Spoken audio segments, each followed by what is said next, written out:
Uma Funciona dúvida, legal, sim. bacana. E uma dúvida que eu tenho aqui em relação à SEGA, né? Igual a gente está falando dela aqui, chegou um determinado momento que ela parou de fabricar consoles, né? Porque ela tinha uma rivalidade com a Nintendo, né? Durante muito tempo aí. E assim, cara, você tem alguma informação do porquê que ela parou com os consoles e ficou só na parte de produção de games? Cara, resumidamente, o que rolou com a SEGA, e aí eu fico até com medo de falar disso, porque pode ser tipo muito um achismo, né? O que derrubou a SEGA mesmo foi o PlayStation 2. O que derrotou foi o PlayStation 1 e o PlayStation 2, veio matando com tudo. E aí eu vou contar uma história que é muito legal também. E o negócio da SEGA é que a SEGA, minha visão, tá? Que agora é meramente opinativo. A SEGA ela sempre tentou lançar as coisas primeiro, em primeira mão. Então, tanto é que o Mega Drive ele foi lançado não para competir com o Super Nintendo, mas com o Nintendinho, que era 8 bits. Aí veio o Mega Drive, aí depois veio o Super Nintendo, aí ela lançou o Sega CD, aí Sega Saturn e tal. E aí, qual que foi o grande pulo da SEGA que foi o problema no Dreamcast, que foi o último console que ela lançou? O Dreamcast era para competir com o PlayStation 2. Esse é o que depois que lançou o PlayStation e quebrou ele parou de vender, né? O Dreamcast? Foi o que derrotou. Por quê? Cara, tem uma cena. Tem uma cena muito clássica dos videogames antigos. Já ouviram falar da E3? E3 é o evento mundial onde eles anunciam as novidades dos videogames e tal. E na E3 dessa época, quando eles foram anunciar o PlayStation 2, eu não vou lembrar se era 299 ou 199, que era o preço, né? $299 ou $199. Não vou saber de cabeça agora. Mas quando a Sony foi apresentar o PlayStation 2, ele apresentou só com essa frase, só anunciou o preço do console.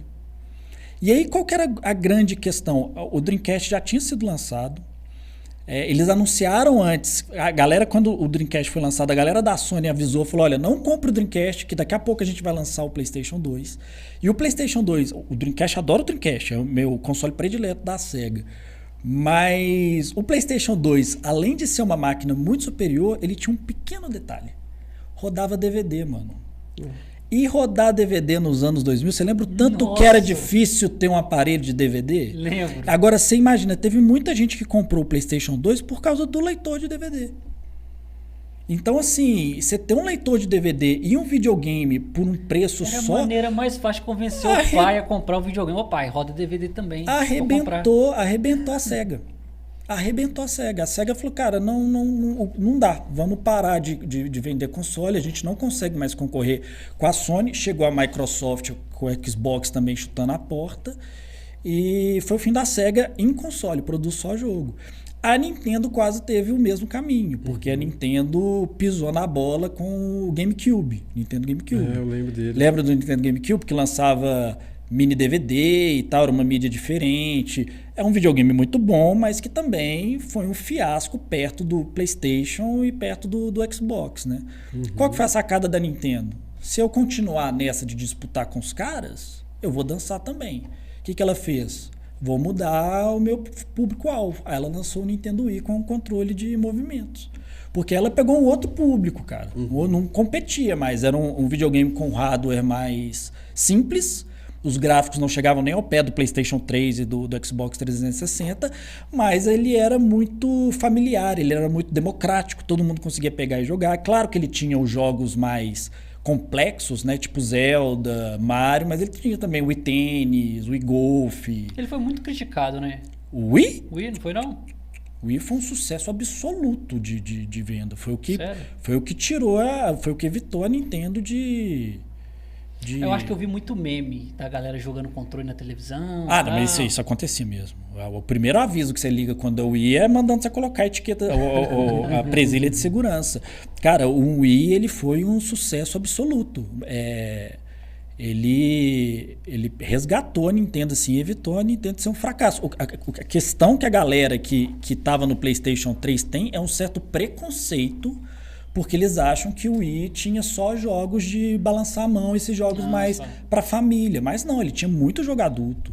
Cara, você jogar já que a gente falou de Resident Evil, a melhor versão de Resident Evil 4 que eu já joguei é a do Wii. Pô, você controla a arma do cara com a mão, velho. Como você anda com o PC, atira, você mira na tela. Você joga Call of Duty do Nintendo Wii, Medal of Honor do Nintendo Wii. É muito doido, velho. Você tem esse console? Tem Nintendo Wii? Tem 2. Que legal, cara. Ah, velho, se eu for entrar nessa, cara, eu tenho 2 Nintendo Wii, tem 4 Nintendo 64, eu tô adquirindo o 5º, tem 4 GameCubes, tem 3 Super Nintendo. Esse negócio é absurdo. Tenho 3 PlayStation 2. Aqui o TBT Games mandou um superchat aí, obrigado. E Grande já mandou TBT. Superchat plantando uma treta aí, ó. Sonic é melhor que Mario. É porque ele é ceguista. É um brotherzão meu lá de Taubaté, tá vindo pra Copa Ramo também. E ele é ceguista e ele tem uma história legal, cara, que eu acho que ele é o único cara do Brasil que eu conheço que teve o Sega CD na época de lançamento. Vocês lembram do Sega CD, velho? É igual caviar pra mim, só ouvi falar, nunca vi. Tinha umas coisas que a gente não tinha acesso, Neo Geo. Neo Geo, Vocês pois lembram eu do Neo sempre Geo? ouvia falar desse console, era doido pra ver pessoalmente, pra ver como que era, mas Foi uma nunca tive. das minhas aquisições mais legais como colecionador aí, foi isso, de ter acesso a coisas que na época eu não tive. E o Neo Geo hoje em dia é caríssimo. O Neo Geo era um fliperama em casa. Né? Porque você tem, igual, por exemplo, o Street Fighter, Mortal Kombat, que tinha no fliperama, as versões que a gente tinha nos consoles, Super Nintendo e Mega Drive, eram ports. Não era o jogo original de fliperama. Então eles pegavam e transformavam, porque o fliperama, cara, era uma máquina criada só para rodar aquele jogo específico. O Neo Geo, ele era a própria máquina de fliperama. O Neo Geo ele tinha um cartucho desse tamanho. Nossa, que isso. Era muito caro.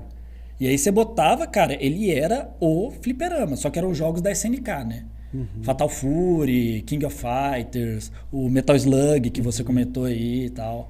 Mas, cara, era um fliperama em casa, pra você ter um negócio dele. Até hoje em dia é caro você ter um Neo Geo. É muito caro, é um dos videogames mais caros que tem hoje em dia.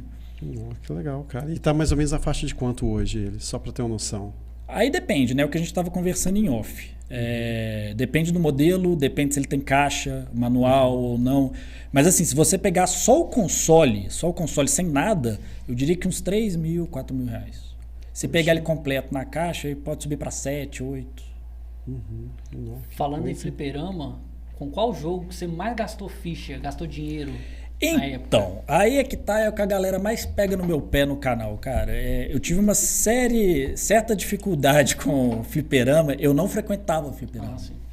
Por quê? Mas eu tenho algumas histórias com fliperama, por dois motivos muito básicos. O primeiro dele, cara, o fliperama que eu acho que era o mais popular de Belo Horizonte, ele era no centro da cidade.